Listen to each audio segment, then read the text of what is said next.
ଦର୍ଶକ ବନ୍ଧୁ ଆଜି ଅକ୍ଟୋବର 31 ତାରିଖ ଶୁକ୍ରବାର। ଆଜି ସକାଳ ଗୁରୁତ୍ୱପୂର୍ଣ୍ଣ ଖବର ଉପରେ ଆସନ୍ତୁ ନଜର ପକାଇବା। ପୁଣି କମିଲା ସୁନା ରୂପା ଦର, ଏକାଥରକେ 10,000। ଭୁବନେଶ୍ୱର ଯେପରି ଘୁ ଘୁ ହୋଇ ବଢ଼ି ଚାଲିଛି ସୁନା ଦର, ଏବେ ସେଥିରେ ବ୍ରେକ୍ ଲଗାଇ ରକେଟ୍ ବେଗରେ ତଳକୁ ଖସିଛି ଦର। ଗତକାଲି ସୁନା ଏବଂ ରୂପା ଦରରେ ଦ୍ରୁତ ହ୍ରାସ ଘଟିଛି। India bullion and jewellers association ଅନୁଯାୟୀ କେବଳ ଗୋଟିଏ ଦିନରେ 10 ଗ୍ରାମ ସୁନାର ମୂଲ୍ୟ 1375 ଟଙ୍କା ହ୍ରାସ ପାଇ 1,19,253ରେ ପହଞ୍ଚିଛି। ରୂପା ଦର ବି ହ୍ରାସ। ରୂପା ମଧ୍ୟ 1,033 ଟଙ୍କା ହ୍ରାସ ପାଇ 1,42,600 ଟଙ୍କା ହୋଇଛି। ଏହା ଗ୍ରାହକଙ୍କୁ ଯଥେଷ୍ଟ ଆଶ୍ୱସ୍ତି ଦେଇଛି। ଏହି ମାସ ଆରମ୍ଭରେ 17 ଅକ୍ଟୋବରରେ ସୁନା ସର୍ବକାଳୀନ ସର୍ବାଧିକ 1,30,864 ଟଙ୍କା ଏବଂ ରୂପା 1,71,285 ଟଙ୍କାରେ ପହଞ୍ଚିଥିଲା। ମାତ୍ର 13 ଦିନ ମଧ୍ୟରେ ସୁନା 10,246 ଟଙ୍କା ଏବଂ ରୂପା 25,675 ଟଙ୍କା ହ୍ରାସ ପାଇଛି। ପ୍ରଧାନମନ୍ତ୍ରୀଙ୍କ କଟାକ୍ଷ। ପ୍ରଧାନମନ୍ତ୍ରୀ ନରେନ୍ଦ୍ର ମୋଦି ଗୁରୁବାର ବିହାରରେ ନିର୍ବାଚନ ପ୍ରଚାର କଂଗ୍ରେସ ଓ ଆରଜେଡିକୁ ଜୋରଦାର ଟାର୍ଗେଟ କରିଛନ୍ତି। ମୁଜଫରପୁରରେ ଜନସଭାକୁ ସମ୍ବୋଧନ କରି ମୋଦି କହିଛନ୍ତି, ରାହୁଲ ଗାନ୍ଧୀ ଓ ତେଜସ୍ୱୀ ଯାଦବ ହେଉଛନ୍ତି ଦୁର୍ନୀତିର ଯୁବରାଜ। କଂଗ୍ରେସ ଓ ଆରଜେଡିର ସମ୍ପର୍କ ତେଲ ଓ ପାଣି ଭଳି। ଏମାନେ ଗୋଟିଏ ଗ୍ଲାସରେ ରହିପାରିବେ ନାହିଁ।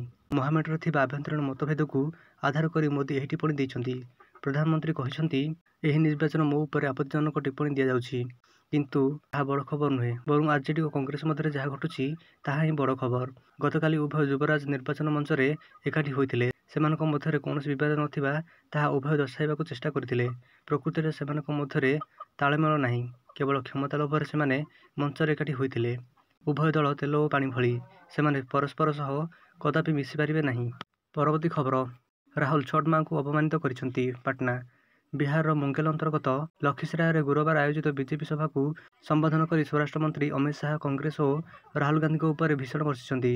ସେ କହିଛନ୍ତି, ରାହୁଲ ଗାନ୍ଧୀ ଛଠ୍ ମାଙ୍କୁ ଅପମାନିତ କରୁଛନ୍ତି। ଏବେ ଜନତା ତାଙ୍କୁ ଜବାବ ଦେବେ। ରାହୁଲ ବାବା ବିହାର ଆସି ଛଠ୍ ପୂଜା କରୁଥିବା ଲୋକଙ୍କୁ ଡ୍ରାମା କରୁଥିବା କହିଛନ୍ତି। ସେ ଓ ତାଙ୍କ ମା କଦାପି ଛଠ୍ ମହତ୍ତ୍ୱକୁ ବୁଝିପାରିବେ ନାହିଁ। ଏହାଛଡ଼ା ରାହୁଲ ପ୍ରଧାନମନ୍ତ୍ରୀ ନରେନ୍ଦ୍ର ମୋଦିଙ୍କୁ ବି ଅପମାନିତ କରିଛନ୍ତି। ଯେବେ ବି କଂଗ୍ରେସର ନେତାମାନେ ମୋଦିଙ୍କୁ ଅପମାନିତ କରିଛନ୍ତି, ସେମାନେ ମୂଳପୋଛ ହୋଇଯାଇଛନ୍ତି। କଟାକ୍ଷ କରି ଶାହ କହିଛନ୍ତି, ଇଭିଏମ୍ ବଟନ୍ ଦବାଉଛନ୍ତି, ଯାହାଦ୍ୱାରା ତାର କରେଣ୍ଟ ଇଟାଲୀ ପର୍ଯ୍ୟନ୍ତ ପହଞ୍ଚି ପାରିବ। ଶାହଙ୍କ ମୁତାବକ ଲାଲୁ ସୋନିଆଙ୍କ ସରକାର ଆତଙ୍କବାଦ ପ୍ରତି ନରମ ଅଭିମୁଖ୍ୟ ପୋଷଣ କରିଥିଲେ, ତେବେ କି ମୋଦି ସରକାର ପାକିସ୍ତାନରେ ପଶି ଆତଙ୍କବାଦୀଙ୍କୁ ମାରିଛନ୍ତି। ଏହି ପ୍ରତିପୋଷଣରେ କେବଳ ବିଧାୟକଙ୍କୁ ନୁହେଁ, ବରଂ ବିକଶିତ ବିହାରର ଭବିଷ୍ୟତ ଲାଗି ଭୋଟ ଦେବାକୁ ଶାହ ଜନତାକୁ ଆହ୍ୱାନ ଦେଇଛନ୍ତି। ପରବର୍ତ୍ତୀ ଖବର। ଜାମ୍ମୁ କାଶ୍ମୀର ବିଧାନସଭାରେ ହଙ୍ଗାମା। ଶ୍ରୀନଗର। ଜାମ୍ମୁ କାଶ୍ମୀର ବିଧାନସଭାରେ ଆଜି ଶାସକ ଏନସି ଓ ବିରୋଧୀ ବିଜେପି ବିଧାୟକଙ୍କ ମଧ୍ୟରେ ହଟ୍ଟଗୋଳ ହୋଇଛି। ପରିସ୍ଥିତି ଏଭଳି ହୋଇଯାଇଥିଲା ଯେ ଶେଷରେ ମାର୍ଶାଲଙ୍କୁ ଡକାଯାଇଥିଲା। ମାର୍ଶାଲମାନେ ବିଶୃଙ୍ଖଳା ସୃଷ୍ଟି କରୁଥିବା ବିଧାୟକଙ୍କୁ ଗୃହରୁ ବାହାର କରିଦେଇଥିଲେ। ଆଜି ଗୃହ କାର୍ଯ୍ୟ ଆରମ୍ଭ ହେବା ମାତ୍ରେ ବିଜେପି ବିଧାୟକମାନେ ଗୃହରେ ପ୍ରଶ୍ନକାଳ ବନ୍ଦ କରି ବନ୍ୟା ପରିସ୍ଥିତି ଉପରେ ଅଧଘଣ୍ଟା ପାଇଁ ଆଲୋଚନା ଦାବି କରିଥିଲେ।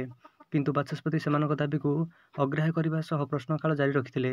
ତେଣୁ ବିଜେପି ବିଧାୟକମାନେ ଗୃହର ମଧ୍ୟଭାଗକୁ ଆସି ହଟ୍ଟଗୋଳ କରିଥିଲେ। ପରବର୍ତ୍ତୀ ଖବର। ଡେଲିଭରି ବୟଙ୍କୁ କାର ମଡ଼ାଇ ହତ୍ୟା। Bengaluru hit and run.